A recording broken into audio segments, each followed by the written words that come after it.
Young हमारे बहुत अच्छे वक्ता हैं, जो यूट्यूब पे बहुत अच्छे फॉलोअर्स हैं इनके। बहुत बहुत स्वागत मनिंदर जी आपका। भारत माता के, भारत माता के, वंदे वंदे। सबसे पहले तो मैं पूनम शर्मा जी और उनकी पूरी टीम यानी कि ज्योतिष प्रांगण, उनको बहुत बहुत बधाई देता हूं, शुभकामनाएं देता हूं। इतना सुंदर भव्य कार्यक्रम आज आपने आयोजित किया है, इसके लिए जोरदार तालियां पूनम जी के लिए और इनकी पूरी टीम के लिए। मैं आज पहली बार कार्यक्रम को फर्स्ट टाइम पूनम जी के अटेंड कर रहा हूं और बड़ा अच्छा लगा यहां पर आकर के। ये महसूस किया कि बहुत बड़ी संख्या बल की दृष्टिकोण से आप सभी एकत्रित हुए और इतनी अच्छी संख्या बहुत कम कार्यक्रमों में देखने को मिलती है। और ये तभी संभव हो पाया जब टीम ने एकजुट होकर के कार्य किया। इससे एक मैसेज मिलता है कि हम ज्योतिषियों को सबको अगर हम एक होकर के चलेंगे ना तो कोई भी ज्योतिष के ऊपर उंगली नहीं उठा पाएगा। आज हम सबको एक छत के नीचे एकत्रित किया है। और एक चीज मुझे बहुत अच्छी लगी पूनम शर्मा जी की और इनकी टीम की, कि सबको सम्मान देना। अगर बीच में किसी का भी नाम मिस हो गया तो वक्ता को रोक करके उसका नाम लेना, उनको सम्मान देना, यह चीज उनसे बहुत अच्छी सीखने को मिली। सबसे पहले तो मैं आप सभी को प्रणाम करता हूं। परम पूज्य गुरुदेव डॉक्टर एच.एस. रावत जी को सादर प्रणाम करता हूं। पूज्य अजय भांबी जी को प्रणाम करता हूं। हस्तरेखा के पूरे विश्व के अंदर विख्यात परम आदरणीय गुरुदेव कैप्टन लेखराज शर्मा जी को प्रणाम करता हूं। मैं पीपीएस राणा जी को प्रणाम करता हूं। प्रश्न कुंडली के बहुत अच्छे एक्सपर्ट हैं। हमारे बीच में हमारे भाई राजीव गोयल जी बैठे हैं, ऑर्गेनाइजर हैं। विक्रम शर्मा जी, पंत जी और नीलम शर्मा जी, जैस्मिन जैस जी और हमारे परम आदरणीय अक्षय शर्मा जी, जो अस्वस्थ भी हैं, बीच में आए भी, समय निकाल करके आए मोगा से। दोस्तों, जब धरोहर आती है ना किसी कार्यक्रम में, जिन्होंने कुछ किया हो, कुछ त्याग दिया हो, अभी हमारे बीच में अमृतसर जलंधर से जिनको भी हमने सुना, मेहरा जी को बहुत अच्छी बात करी उन्होंने, तो प्रोग्राम सफल हो जाता है। क्योंकि ये जो भी बोलते हैं ये नहीं बोलते, इनका अनुभव बोलता है, इनका ज्ञान बोलता है और उस ज्ञान को अर्जित करना ये आपको और हमारा दायित्व बनता है। इसीलिए प्रोग्राम के अंदर डिसिप्लिन होना, शांति के साथ सुनना, बताई हुई बातों पर अमल करना, ये एक सफल प्रोग्राम की निशानी है। मैं स्थान देवताभ्यो नमः, ग्राम देवताभ्यो नमः। जब भी हम किसी स्थान पर होते हैं तो उस स्थान के देवता को प्रणाम करना चाहिए, उस ग्राम के देवता को प्रणाम करना चाहिए, क्योंकि हम उनके स्थान पर आए हैं और यहां आकर के अपने ज्ञान का आदान प्रदान कर रहे हैं। दोस्तों, अभी परसों मेरे पास मुंबई में एक क्लाइंट आए कुंडली दिखाने के लिए बैंगलोर से, और उनकी कुंडली थी सिंह लगन की और उनकी जन्म पत्रिका में केतु लगन में था, सप्तम भाव में राहु, और विवाह स्थान का स्वामी जो कि शनि बनता है वो था 5th हाउस में। वर्तमान में राहु की महादशा चल रही है।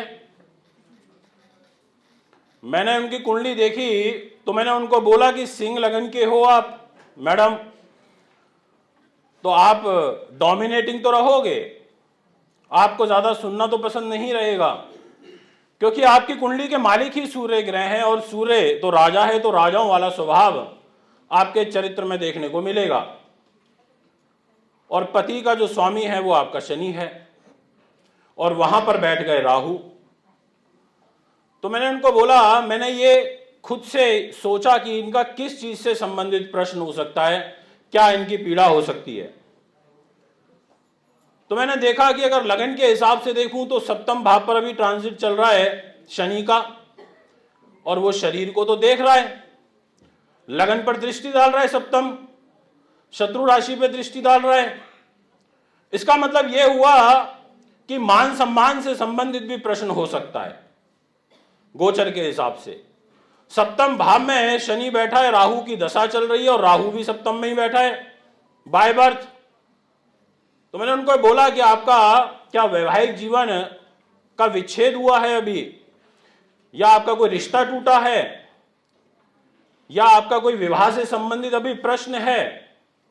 तो उन्होंने बोला, जी आचार्य जी, मैं इसीलिए आपके पास आई हूं स्पेशल कुंडली दिखाने के लिए, और मैंने आपको पहले भी एक बार दिखाई थी कि मेरी राहु की दशा चल रही है, आपने जैसा बताया, और मेरा राहु पति के घर में बैठा है, तो मेरा जो दाम्पत्य जीवन है वो तबाह हो गया। तो मैंने उनसे पूछा, क्योंकि मैं कैसे कुंडलियों का अध्ययन करता हूं, मैं उसी को आपके साथ साझा कर सकता हूं, आप कैसे कर सकते हो वो आपका अनुभव हो सकता है।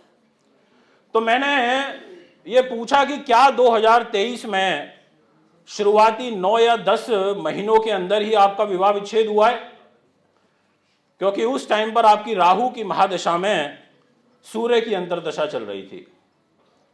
राहु में सूर्य चलना, लग्नेश आपका सूर्य है, और उस टाइम पर जो ट्रांजिट है शनि का वो भी मैंने कहा ठीक नहीं चल रहा।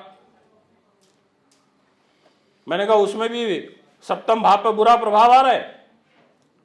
तो बोले, जी हाँ, पहले 10 महीनों में ही मेरा विवाह खराब हो गया, मेरी मैरिज लाइफ नहीं चल पाई, और मैंने कहा पिछले 18 महीनों में राहु भी आपके सप्तम भाव पर ही चल रहा था गोचर में।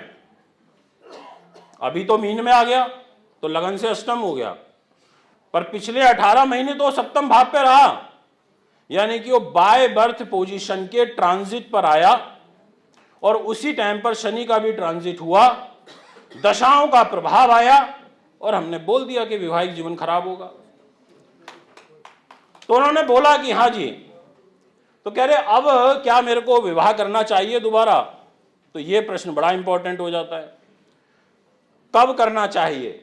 मैंने बोला अभी रुक जाओ, 2026 में मार्च के बाद जब गुरु की महादशा स्टार्ट होगी उस समय कर लेना।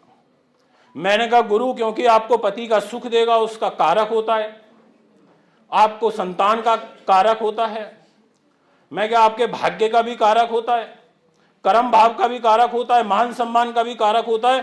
तो आप उस टाइम करना, नहीं तो अभी के ट्रांजिट के ग्रहों के हिसाब से आपको फिर मैरिज लाइफ को मैनेज करने में बड़ी दिक्कत आएगी। तो दोस्तों, जब हम कुंडली का फलादेश करते हैं, क्योंकि देखिए ये ऐसी विद्या है कि इसमें आप जिस चीज पर रिसर्च करते चले जाओगे उसी में एक्सपर्ट हो जाओगे। कोई खाली गोचर के ग्रहों का ही एक्सपर्ट हो जाता है, कोई खाली एक ग्रह पर इतनी शोध कर लेता है कि वो उस ग्रह को ही आधार मान करके उससे संबंधित वो किस भाव का कारक है, किस स्थान का वो स्वामी है, और उसकी वर्तमान पीड़ा, उस पीड़ा का पर्टिकुलर कारक कौन है। अब चतुर्थ भाव मन का है तो खाली चतुर्थ भाव का कारक चंद्रमा ही नहीं है। दसम भाव अगर कैरियर का है तो खाली कैरियर का दसम भाव के लिए वही कारक नहीं, उसमें और भी चीजें हैं। उस भाव का कारक शनि भी है, उस भाव का कारक सूर्य भी है, उसको अलग अलग, क्योंकि 10, 12, 15 चीजें हम हर एक भाव से देखते हैं तो कारक बदल जाते हैं। दोस्तों, शनि ग्रह हम ज्योतिषियों की आजीविका का एक बहुत बड़ा संसाधन होता है। राहु ग्रह, केतु ग्रह, और वर्तमान टेक्नोलॉजी का युग है। सभी लोग इंस्टाग्राम, फेसबुक और सोशल मीडिया पर एक्टिव हैं। किसी के कम फॉलोअर्स होंगे, किसी के ज्यादा होंगे। और आज की डेट में ना सबसे ज्यादा जो रील्स होती हैं, जो वीडियोस होती हैं, जो मैं अपने अनुभव में पा रहा हूं आजकल देख करके, वो इन्हीं सब चीजों की है कि आप कुछ भी उपाय से रिलेटेड बोलिए, आपने कुछ भी बता दिया कि ऐसा होगा 3 राशियों के लिए, 5 राशियों के लिए ऐसा होगा, ये बनेगा वो बनेगा, लोग देखना चाहते हैं। इसका मतलब है कि लोगों के अंदर अपने भविष्य को जानने की जो उत्सुकता है ना, वो बहुत ज्यादा है, और उसमें आप सभी लोगों का बहुत बड़ा श्रेय है, बहुत बड़ा, कि हर व्यक्ति आज की डेट में अपने भविष्य को जानना चाहता है। वो ये जानना चाहता है कि मेरी तो मेष राशि है, मेरी मकर है, और वो सर्च करता है, तो दायित्व यहां से और ज्यादा बढ़ जाता है। बनाने को, बोलने को, आप कुछ भी बोलिए, आप स्वतंत्र हैं, आप कुछ भी कह सकते हैं, आप स्वतंत्र हैं, हमारा संविधान कहता है। पर बोलने से पहले, कॉपी पेस्ट करने से पहले हम उसके आधार बिंदु को जरूर समझें, हम उसके आधार पर फोकस करें कि हम किस आधार पर बोल रहे हैं। अब आज की डेट में कम से कम भी नहीं तो जो स्ट्रगलिंग हैं, जो भी स्टार्टिंग कर रहे हैं, बहुत सारे ऐसे लोग हैं जो सिर्फ कंटेंट को उठाते हैं, कॉपी पेस्ट करते हैं और अपने तरीके से बोल देते हैं, तो वहां से हानि होती है, वहां से नुकसान होता है। दोस्तों, अभी वर्तमान में शनि की 7.5 का प्रभाव चल रहा है मीन राशि पर सबसे स्टार्टिंग फेज में, और कुंभ राशि में चल रहा है मिड पर, और मकर राशि के अंदर चल रहा है एंडिंग फेज पर, और कर्क और वृश्चिक राशि पर अभी फिलहाल ढैया का प्रभाव है। अब यहां पर यह प्रश्न आता है, बहुत सारे लोग ये पूछते हैं कि जैसे जी मेरी तो मीन राशि है, तो मेरे लिए शनि की 7.5 का कौन सा फेस परेशानी वाला हो सकता है, कष्ट देने वाला हो सकता है। तो अब हमारे को यह देखना पड़ेगा कि उस व्यक्ति के लिए शनि ग्रह ट्रांजिट में कब कब कौन कौन राशियों पर जा रहा है 2.5 साल में। अभी कुंभ राशि में है तो मीन पर फर्स्ट फेस है। अभी जब मीन राशि में ही आ जाएगा तो मीन राशि वालों का सेकंड फेज चालू हो जाएगा, यानी कि, और फिर जब मेष में आ जाएगा तो उनका एंडिंग फेज चालू हो जाएगा मीन में ही। तो मैंने बहुत लोगों को ये प्रेडिक्शन दिया, बहुत लोगों को ये बताया कि भैया मीन राशि में जब शनि ग्रह मेष में आएगा, यानी कि जब उतर रहा होगा, जिस टाइम पर उसका नीच का होगा, उस टाइम पर वो आपको पीड़ा ज्यादा देगा, क्योंकि वो उतर रहा है, साथ में नीच राशि के ऊपर गोचर भी कर रहा है। और स्टार्टिंग फेज में शनि आपके फर्स्ट फेज में है, पर वो अपनी राशि से द्वादश है, आपके पैरों पर है, आपके 12th हाउस में है राशि से। इसका मतलब आपको पैरों से कष्ट देगा, आपको तनाव देगा, मानसिक तनाव भी देगा। और अगर और ज्यादा हम इस प्रेडिक्शन को देखेंगे तो हम ये भी बोलेंगे कि शनि ग्रह वर्तमान फर्स्ट फेज में आपके खर्चे भी करा देगा ज्यादा। इसके और भी फल निकल सकते हैं, क्योंकि वो कुंभ में है, तीसरी दृष्टि से मेष को देख रहा है भी। तो हम बोलेंगे परिवार में असंतोष लेके आएगा, और साथ में धन की स्थिति को व्यय के रूप में ज्यादा करेगा और मतभेद पैदा कर देगा। तो यानी कि मीन राशि वालों के लिए शनि की 7.5 में स्वास्थ्य के ऊपर आगे आने वाले समय में बुरा प्रभाव रहेगा। जब वो उसकी खुद राशि के अंदर बैठेगा तो शरीर को भी डिस्टर्ब करेगा, वो बात अलग है, चतुर बनाएगा, बुद्धिमान भी बनाएगा, उच्च अभिलाषी भी बनाएगा, व्यक्ति को गुरुण विद्याओं में निपुण भी करेगा, धार्मिक प्रवृत्ति भी उसकी यहां पर बढ़ाएगा। पर वो शरीर पर बैठेगा, मस्तिष्क पर बैठेगा, दिमाग पर बैठेगा, तो मानसिक रूप से आपको पीड़ित भी रखेगा।